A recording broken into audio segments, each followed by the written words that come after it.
제 경험에 의하면은 부활절에는 굉장히 많은 일들이 교회에서 일어납니다. 교회에 들어오자마자 벌써 냄새가 다릅니다. 본당 쪽으로 가면은 꽃과 백합 냄새가 이렇게 환하게 풍겨오고요. 교육관 쪽으로 가면은 달걀 냄새가 납니다.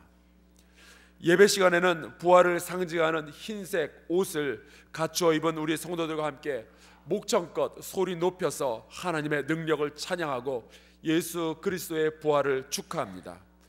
오랫동안 정성스럽게 준비한 성가대의 부활 찬양과 또 저녁에는 칸타타를 듣고 같이 기뻐하는 것도 빼놓을 수 없습니다. 예배 시간에는 적절하게 유머가 가미된 밝은 톤의 설교를 통해서 성도들과 같이 웃고 예수님을 기억하고 부활을 즐거워하는 것, 그것이 부활절의 기쁨이고 저에게 있어서는 목사로서 누릴 수 있는 작지 않은 행복입니다. 하지만 여러분 앞에 서 있는 저의 마음은 여러분과 마찬가지로 무겁습니다. 예전에 영국 런던에 갔을 때 꼭 들러야지 하면서도 결국 시간이 없어서 들르지 못한 미술관 가운데 테이트 미술관이 있습니다. 여기에는 저 유명한 프랭크 브램리의 작품이 하나 걸려 있습니다. 한 젊은 여인이 다른 늙은 여인의 무릎에 머리를 묻고 쓰러져 있습니다. 밤새 우는 기운이 역력합니다. 창문 밖으로는 폭풍우가 지난 바다가 보이고 있고 테이블 위에는 밤새 켜놨을 법한 양초가 불안하게 불을 밝히고 있습니다. 이 그림의 제목이 Hopeless Dawn, 소망 없는 새벽입니다. 아마 남편이 바다로 나간 사이에 폭풍우가 불어닥쳤고 밤새 기다렸지만 남편은 돌아오지 않았던 모양입니다. 그 새벽이 오늘 아침 수백 명의 부모와 우리 국민들이 느꼈을 새벽입니다. 이 그림 속에 있는 젊은 아내가 느꼈을 공포와 슬픔과 상실감이 바로 우리 안에 있습니다. 그저 한 명이라도 더 살아있기를 바라지만 아직 제대로 피어보지도 못한 어린 아이들 수백 명이 뒤집어진 뱃속에 갇혀 있고 겨우 철판 하나를 사이에 두고 부모들도 심지어 국가조차도 어찌할 수 없음을 슬퍼하는 눈물과 분노와 공포로 떨고 있습니다. 이미 정돈되고 종료된 상황이라면 모르겠으되 아직도 현재 진행형입니다. 이렇게 우리가 부활 예배를 드리는 이 순간에도 진도 앞바다에서는 죽음의 공포가 드리워져 있습니다. 그냥 남의 이야기가 아니라 이미 우리의 이웃 교회에서도 슬픔의 소식이 들려오고 있습니다. 예수께서 부활하신 것을 축하하고 기뻐해야 하는 오늘 이 아침, 우리는 소망 없는 새벽을 또한 바라봅니다. 그리고 배 안에서 죽어간 혹은 지금 죽어가고 있는 아이들과 같은 또래의 아들을 가진 저로서는 오늘 전혀 쉽지 않은 설교를 여러분 앞에서 해야만 합니다. 이 일로 지난 금요일 금식을 선포하고 기도하는 가운데 주님께 불평을 들어놓았습니다. 40일 동안 너무너무 힘들었지만 그래도 부활절의 기쁨을 바라보며 여기까지 달려왔는데 이게 웬일입니까? 하나님, 아이들을 구할 수 있다는 그 신랄 같은 소망이 지금 사라지고 있는데 그 아이들을 생각하면 가슴이 무너지는데 우리가 예배하는 그 시간에도 아이들이 죽어가고 있는데 어떻게 부활의 기쁨에 대해서 설교를 할 수 있겠습니까? 부활이란 소망의 상징인데 그 소망이 깨어진 상황에서 어떻게 부활에 대해서 이야기할 수 있겠어요? 그때 저희 영혼 깊은 곳에서 주님께서 그런 음성을 들려주셨습니다. 그러니까 설교해야 한다. 그러니까 부활에 대해서 말해야 한다. 마치 이사야 선지자에게 들려진 음성과도 같이 하나님께서 제게 말씀하셨습니다. 내 백성을 위로하라. 그러고 보니 2차 세계대전의 고통 가운데서도 해마다 부활절이면 많은 사람들이 예배를 드렸습니다. 포탄으로 폐허가 된 교회 안에서도 부활절 예배는 행해졌습니다. 역사는 절망의 상황에서 소망을 포기한 사람들이 아니라 절망의 상황에서도 소망을 놓지 않았던 사람들에 의해서 지금까지 이끌려 왔습니다. 마틴 루터 킹 주니어 목사님이 그랬습니다. 별은 오직 어둠이 있을 때에만 보인다. 온 세상이 실패와 죽음과 절망의 어두움으로 뒤덮여 있을 때에도 교회는 지난 2000년 동안 소망의 빛을 밝게 빛내고 있었습니다. 온 국민의 마음을 아프게 한 이 재난을 뼛속 깊이 느끼고 있다면, 이 슬픔 당한 모두를 돕기 위해, 온 국민의 마음을 돕기 위해 그림을 그릴 줄 아는 이들은 그림을 그려야겠고, 노래를 할 줄 아는 이들은 노래를 해야 합니다. 그들을 위로하기 위해 글 쓸 줄 아는 이들은 글을 써야 하고, 구조를 할 줄 아는 자들은 구조를 해야겠고, 기도할 줄 아는 사람들은 기도를 해야 되겠고, 설교할 사람들은 설교해야 합니다. 세월호의 선원들과 같이 고통의 현장을 외면하고 떠나서는 안 됩니다. 예수께서는 죽어도 정말 어이없게 그리고 비참하게 죽음을 당하셨습니다. 그 죽음의 이유가 되었던 것은 지난 7주 동안 여러분께 말씀드렸던 바로 하나님의 나라 때문이었습니다. 이 모든 일은 하나님의 계획 가운데 구약의 예언에서부터 시작이 되었습니다. 구약의 선지자들은 종종 하나님으로부터 이 하나님의 나라에 대한 계시를 받았습니다. 그 대표적인 예가 이사야서 61장에 나옵니다. 주 여호와의 영이 내게 내리셨으니 이는 여호와께서 내게 기름을 부으사 가난한 자에게 아름다운 소식을 전하게 하려 하심이라. 나를 보내사 마음이 상한 자를 고치며 포로된 자에게 자유를, 갇힌 자에게 노임을 선포하며. 예수께서 오시기 700년 전에 이사야를 통해서 전해졌던 하나님의 나라는 드디어 예수 그리스도와 함께 이 땅에서 시작이 됩니다. 누가복음 4장에 보면은 예수께서 그 사역을 시작하시며 하나님 나라에 대한 이사야 선지자의 예언을 읽으신 후 회당에 모여있는 모든 사람들에게 조용히 그러나 분명한 어조로 말씀하셨습니다. 이 글이 오늘 너희에게 응하였느니라. 오늘부터 그 이사야의 예언이 시작되었다는 말씀입니다. 초대교회 사람들에게 예수께서 구약에서 예언한 그 그리스도인가 아닌가가 너무나도 중요했던 이유는 하나님의 나라는 그리스도가 오셔야 시작되는 것이기 때문이었습니다. 그래서 예수를 그리스도여 주님으로 영접한 제자들과 다른 사람들은 한결같이 하나님의 나라 복음을 받아들이고 그것을 또 많은 이들에게 전하며 그리스도의 가르침을 실행했습니다. 예수 그리스도의 선포와 함께 우리의 가슴을 뛰게 만드는 하나님의 나라가 시작되었습니다. 예수께서 마태복음 12장에 이렇게 선포하셨죠.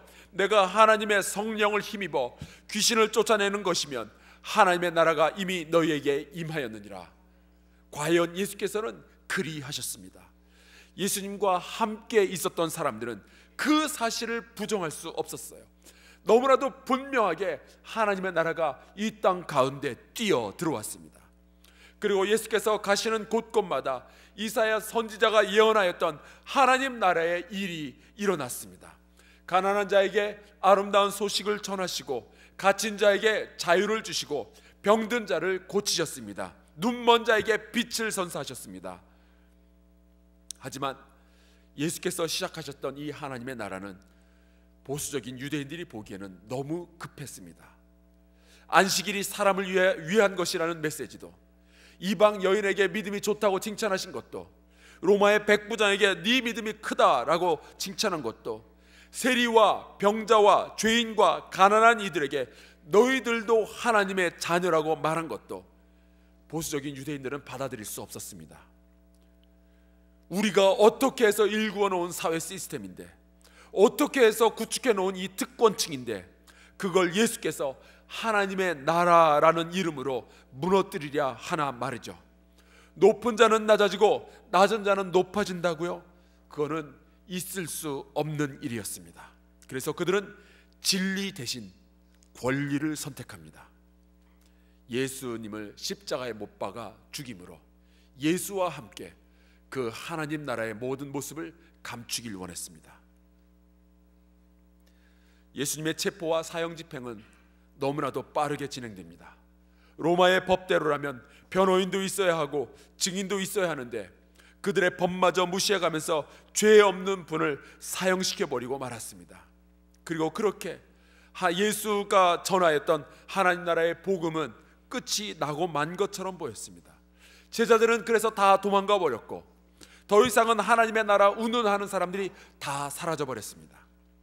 그리고 탁월한 리더였고 선생이었던 예수를 잃어버린 제자들의 마음속에는 깊게 이러한 두려움이 자리 잡게 되었습니다. 예수께서 말씀하셨던, 예수께서 꿈꾸셨던 그 하나님의 나라는 그저 나사렛 출신 청년의 일장춘몽 꿈이었나 보다. 그런데 어느 날 도망갔던 제자들이 다시 모이기 시작합니다. 예수께서 이 땅에 이루려 하셨던 그 하나님 나라의 꿈을 받아들이고 자기의 인생과 자기의 목숨을 걸고 다시 예수께서 하셨던 그 일을 시작했습니다.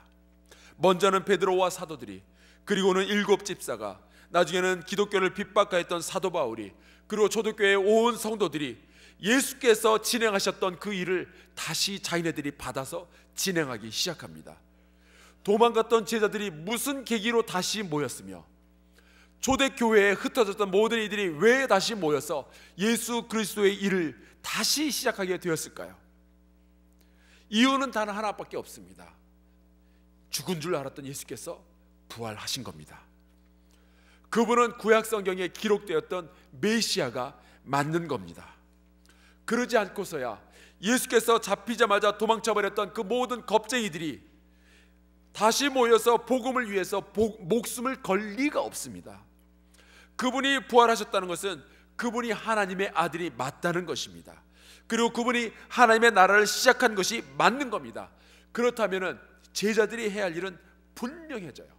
그 하나님의 나라가 시작되었다는 가슴 뛰는 소식을 자기들만 알고 있는 것이 아니라 자기의 동족 유대인들에게 그리고 이방인들에게도 전하고 함께 그 나라의 완성을 위해서 일해야만 하는 것이었습니다. 절망에 빠져있던 그 제자들을 소망의 빛으로 인도한 것은 그 부활의 소식이었습니다. 그 소식은 하나님 나라에 대한 새로운 생각뿐만 아니라 우리의 운명에 대해서도 새로운 시각을 제공해 줍니다. 예수께서 부활하셨다는 것은 그분의 약속대로 우리도 결국 부활하게 될 거라는 이야기입니다. 예수께서 그 첫 번째 열매가 되셨고 예수께서 그 첫 번째 증거가 되어주셨습니다. 예수를 보노라면 우리가 부활하지 못할 이유가 없습니다. 그것은 지금의 상황이 아무리 암울하고 답답해도 우리는 소망을 볼 수 있다는 이야기입니다. 그리고 제자들은 예수 그리스도의 죽음이 가진 또 하나의 의미를 발견하게 됩니다. 하나님의 나라는 단지 예수님의 철학을 이어받았다고 해서 만들어질 수 있는 것은 아닙니다. 그 하나님의 나라 안에는 하나님의 백성들이 있어야 되겠고 그 하나님의 백성이 되려면은 죄의 용서함이라는 단계를 거쳐야만 했습니다. 왕께서 거룩하시니 그 백성들도 당연히 거룩해야만 했습니다. 제자들이 그 하나님 나라의 백성이 되려면은 죄의 용서함이라는 단계를 거쳐야만 했습니다. 이 부분에 대해서 마태복음 22장이 잘 설명하고 있습니다.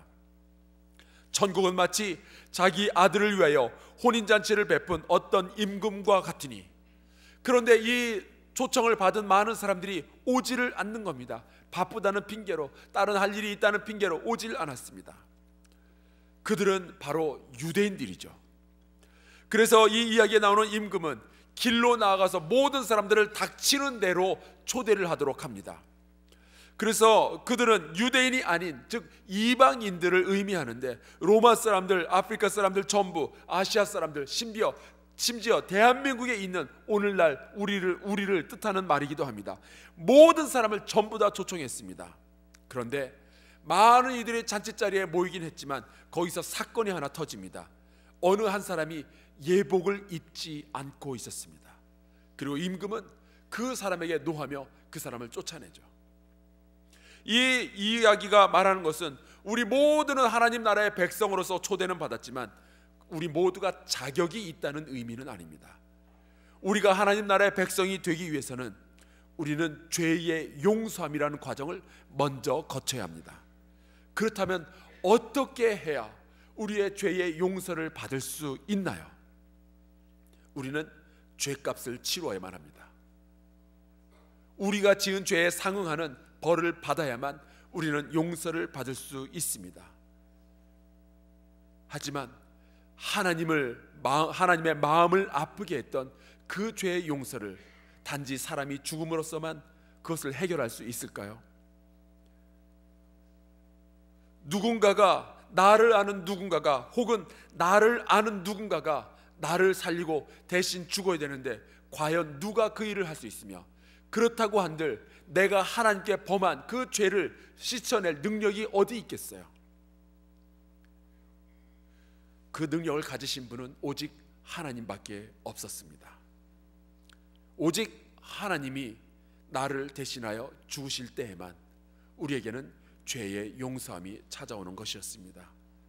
그래서 하나님께서 이 땅에 육체를 입고 오셨고, 그분이 하나님 나라에 대한 설명을 우리에게 전하여 주시고, 그분이 우리를 그 하나님의 나라의 백성을 만드시기 위해서 생명을 버리신 겁니다.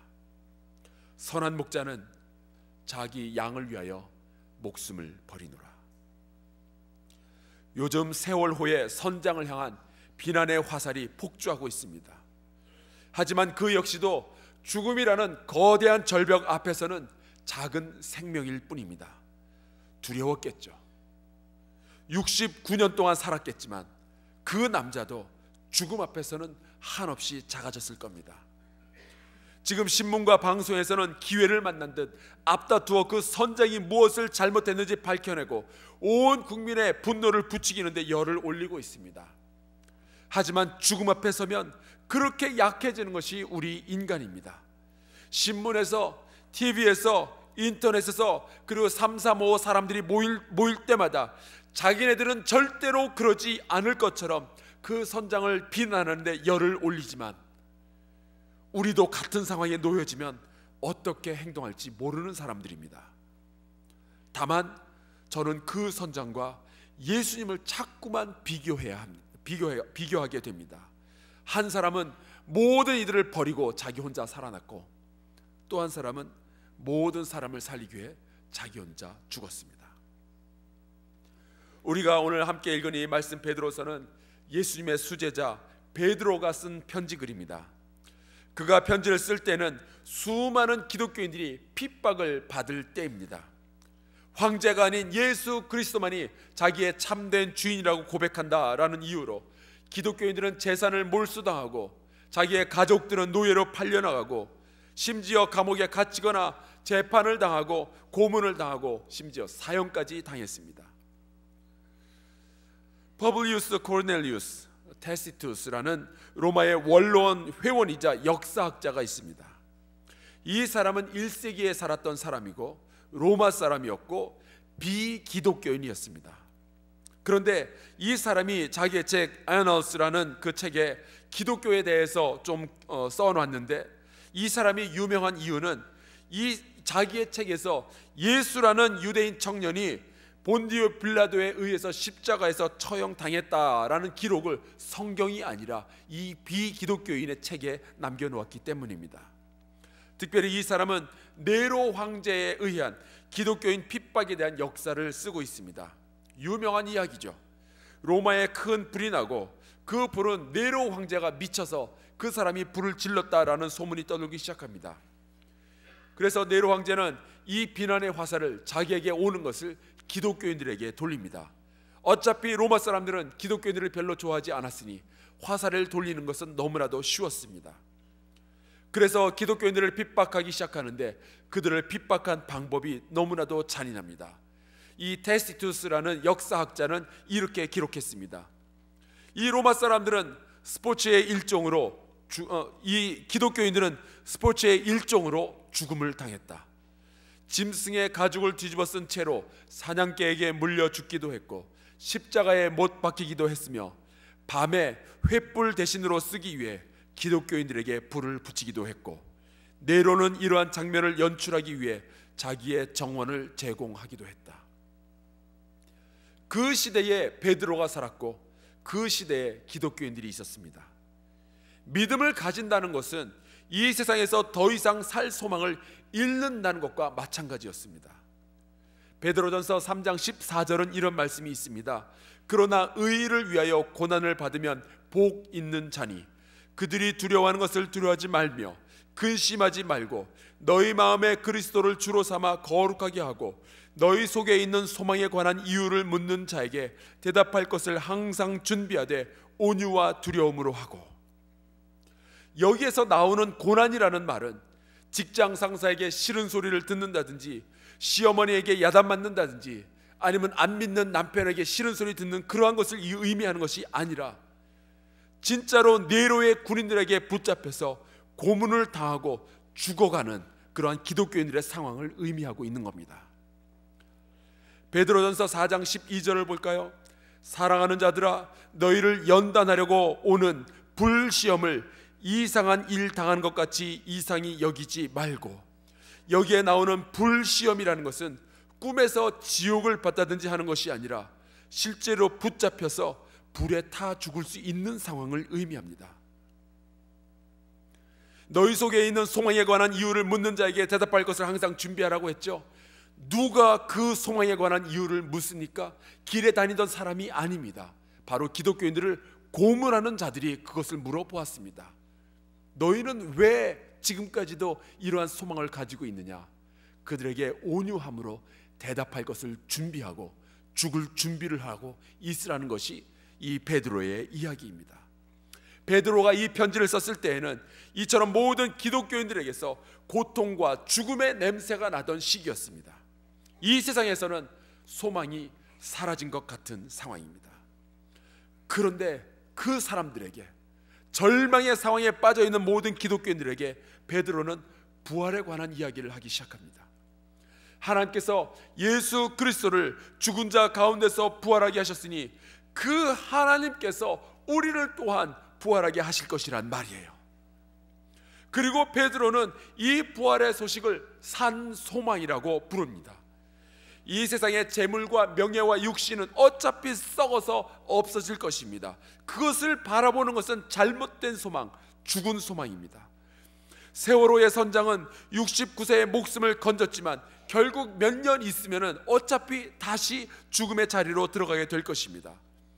그가 구차하게 구하였던 그 생명, 그것은 죽은 소망이었던 거죠.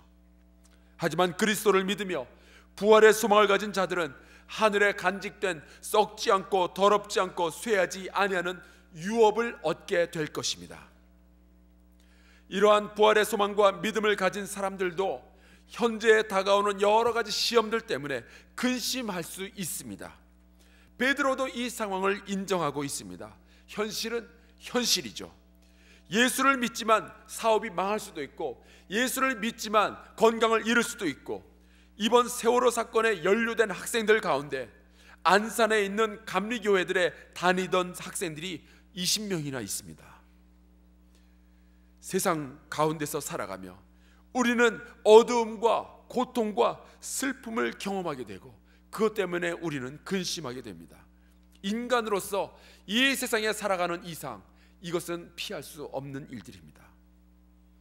세월호의 비극 앞에서 우리는 할 말을 잃었습니다. 잃어버린 자식의 이름을 부르며 며칠 밤을 새운 부모들의 눈물 앞에서 우리는 이 세상의 절망을 발견합니다. 그리고 이것은 그들만의 이야기가 아니라 우리의 가정과 우리의 사업장에서, 우리의 인간관계에서 언제든지 얼마든지 일어날 수 있는 일들입니다. 믿음을 가진 사람들에게도 절망의 순간들은 찾아옵니다. 하지만 베드로가 이야기하고 있는 것은 그 절망이 결론이 아니라 모든 기독교인들의 모든 상황에서의 결론은 믿음이어야 한다는 것이죠. 베드로가 믿음의 형제와 자매들에게 하는 말은 모든 절망적인 상황에도 불구하고 부활의 소망을 잃지 말며 믿음을 지키라는 것이었습니다. 아무리 상황이 어렵고 고통스럽다 할지라도 그 믿음을 지키고 부활의 소망을 품고 죽을 때 죽더라도 그 예수 그리스도를 바라보라는 것이죠. 그러면은 그 믿음을 통하여 이 세상에서 가장 소중한 것, 심지어 우리의 생명보다 더 소중한 것을 지킬 수 있게 되는 것인데, 바로 그것이 9절 말씀입니다. 믿음의 결국 곧 영혼의 구원을 받음이라. 사랑하는 성도 여러분, 역사는 절망의 순간에 소망을 전한 사람들에 의해서 이끌어져 왔습니다. 절망의 밤이 어두울수록 소망의 빛은 더 밝게 빛나는 법입니다. 세상에서 우는 자와 함께 울어주는 것은 우리 기독교인들이 해야 할 일입니다. 하지만 그들에게 소망의 메시지를 전하는 것 역시 우리가 해야 할 일입니다. 모든 것을 잃은 것 같으나 여전히 당당하고, 절망 가운데 있는 것 같으나 여전히 품이 있는 삶을 살 수 있는 것은 우리에게 부활의 소망이 있기 때문이 아니던가요? 작년 부활절에 미국의 오바마 대통령이 특별한 훈장을 수여했는데 그 수상자는 에밀 카파온이라는 군목이었습니다. 이미 돌아가신 분이었기 때문에 그분의 조카가 그 훈장을 대신 받았습니다. 이 에밀 카파온이라는 분은 한국전에 군목으로 참전했던 분입니다. 이 전쟁 중에 미군 병사들을 위로하고 그들을 위해서 함께 예배를 드리고 설교를 했던 분입니다. 그러다가 운산 전투에서 중공군들에게 붙잡혀서 전쟁 포로가 됩니다. 음식도 없고 약도 없는 수용소에서 포로가 된 미군들을 그 가운데서 위로하며 그들을 위해서 기도해주고 그들에게 세례를 베풀고 그들을 위해서 하나님의 말씀을 전했습니다. 미군 동료들이 계속 죽어나가는 가운데 그 역시도 이질과 폐렴에 걸립니다. 모든 소망이 사라지고 오직 죽음만이 유일한 탈출구가 되었던 이 중공군 포로 수용소에서 1951년 3월 25일 다른 군인들과 함께 부활절 예배를 드립니다. 이 부활절 예배 가운데서 그가 예수 그리스도의 부활, 그 부활의 소망에 관해서 설교를 하고 자리에서 쓰러집니다. 그리고 2달 만에 하나님의 품에 안겼습니다. 그는 왜 죽음이 만연한 포로 수용소에서, 절망으로 가득 차 있는 그 포로 수용소에서 부활절 예배를 드리며 부활하신 주님에 대해서 이야기하였을까요? 그것은 세상이 가장 어두울 때, 백성들이 가장 고통스러워 할 때야말로 진리와 생명과 소망과 사랑의 말씀이 필요한 시간이기 때문입니다. 에밀 카파온은 총을 쏘지도 않았고 일체 무기라는 것을 손에 대지 않았습니다. 하지만 그는 이 세상의 어두움과 고통을 물리칠 가장 강력한 무기를 가지고 있었는데 그것은 예수 그리스도의 부활에 대한 믿음이었고 그 소망이었고 그 진리의 말씀이었습니다. 순간의 고통을 이겨낼 힘은 그 믿음으로부터 시작되는 영원한 부활의 진리였습니다. 그래서 그는 자기의 죽음을 앞둔 상황에 있어서도, 지금 죽어가고 있는 이 미군 병사들을 향해서도 부활의 소망을 전했던 것입니다. 데살로니가전서 4장 13절부터 18절까지의 말씀을 읽어드리고 오늘 설교를 마치겠습니다. 형제들아, 자는 자들에 관하여는 너희가 알지 못함을 우리가 원하지 아니하노니 이는 소망 없는 다른 이와 같이 슬퍼하지 않게 하려 함이라. 우리가 예수께서 죽으셨다가 다시 살아나심을 믿을진대 이와 같이 예수 안에서 자는 자들도 하나님이 그와 함께 데리고 오시리라. 우리가 주의 말씀으로 너희에게 이것을 말하노니 주께서 강림하실 때까지 우리 살아남아 있는 자도 자는 자보다 결코 앞서지 못하리라. 주께서 호령과 천사장의 소리와 하나님의 나팔 소리로 친히 하늘로부터 강림하시리니 그리스도 안에서 죽은 자들이 먼저 일어나고 그 후에 우리 살아남은 자들도 그들과 함께 구름 속으로 끌어올려 공중에서 주를 영접하게 하시리니 그리하여 우리가 항상 주와 함께 있으리라. 그러므로 이러한 말로 서로 위로하라. 사망의 어두운 골짜기 안에서 이 부활의 소망을 가진 사랑하는 성도 여러분이여, 이 대한민국에 그 소망의 소식을 전하시기를 주의 이름으로 축원합니다.